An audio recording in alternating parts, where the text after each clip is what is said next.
everybody, it's Nono on Blitz, and today we are going to be talking about the IS-3 tiered Soviet heavy tank.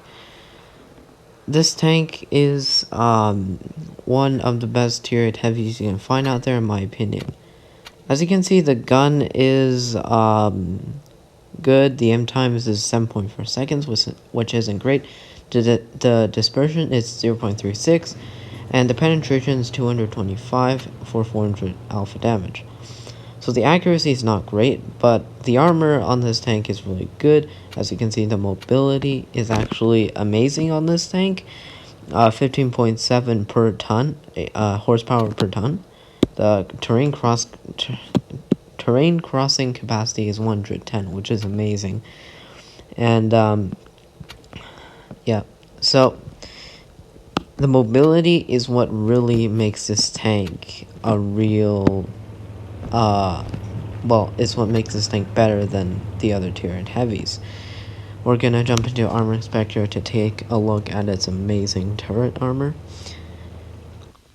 So, as you can see, the turret doesn't seem that red at first, but the pike nose is disappointing. The side armor is amazing.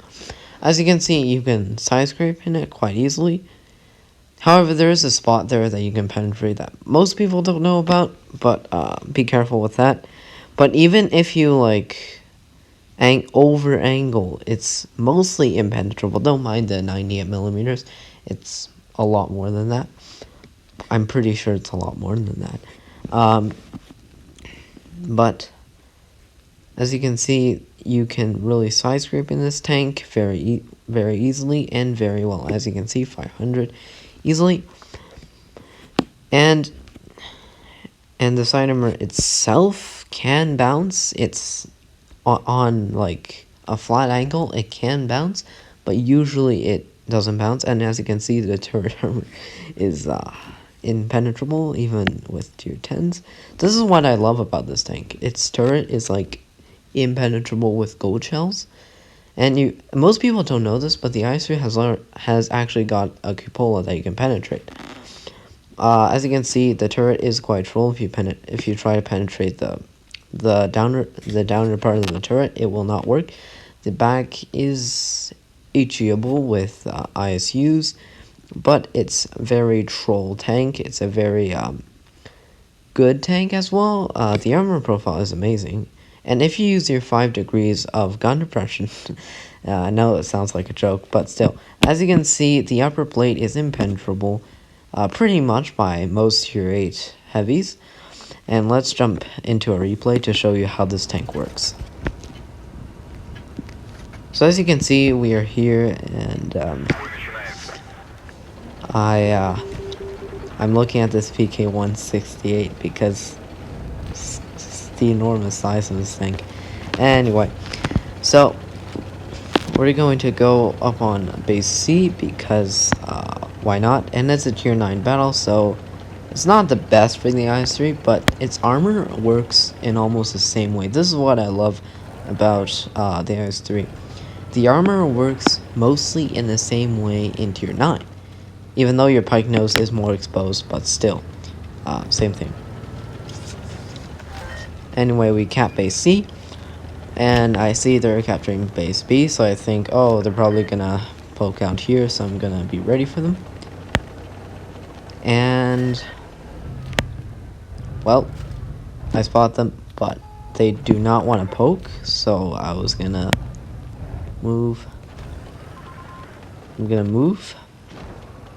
wait for this PK-168, because if that area gem pops, I'm going to take a lot of shots, and I do not have that much HP. So I see they're gone. I'm not going to cap base B, because I see there is a ton of enemies over here.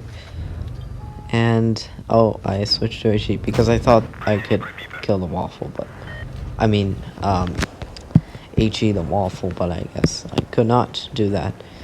Anyway, really nice miss on the KV-5. The KV-5 has actually got really troll armor, so on the turret. Anyway, we hit the RHM for 532, which is again really good. And We're gonna hit the ML, and we bounce. This is disappointing. Disappointing auto aim. Oh my gosh, it ricocheted off the front. It's like the most depressing thing you could have, shooting at the side of a tank.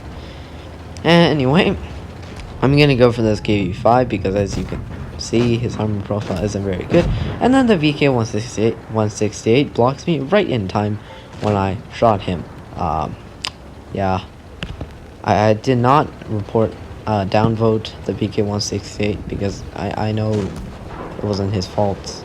It was my fault because I should have known he would have come in front to shoot the KV5. Anyway, we're going to build the ML here. He's probably gonna die pretty soon. This T28 takes a lot of shots. I do not know why. I don't know what is going through this guy's mind. He's just rushing in. And nice HG on the waffle for 524. This T28 just died because you're not really supposed to do that in T28 because you don't have the best armor in the game, obviously. And I was gonna go to this at mill. Kablam! There we go for 363. And the waffle shot me. I don't know how, but we're just gonna deal with it because we're probably gonna win. Anyway, this ML, we're gonna kill this guy. Make sure he dies. And then this waffle here, we're going to, and he is dead because our team killed this guy. So now we are going to go for the Leopard Prototype A, or the Leopard PTA. Yeah, as you can see, the mobility of this tank is truly amazing. It's like a medium tank. It's like the mobility of a slower medium tank. Very immaculate miss on the Leopard PTA. As you can see, the accuracy, that was my fault, but the accuracy on this tank is not the best accuracy. It's basically Russian accuracy. Nothing. So, what you want to do is want to play at medium range. You want to play hull down or side scrape.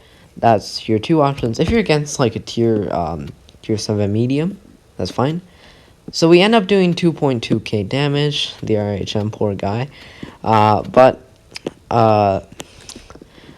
As you can see, the IS-3 is a really formidable tank. It can really fight, and it can compete with other tiers.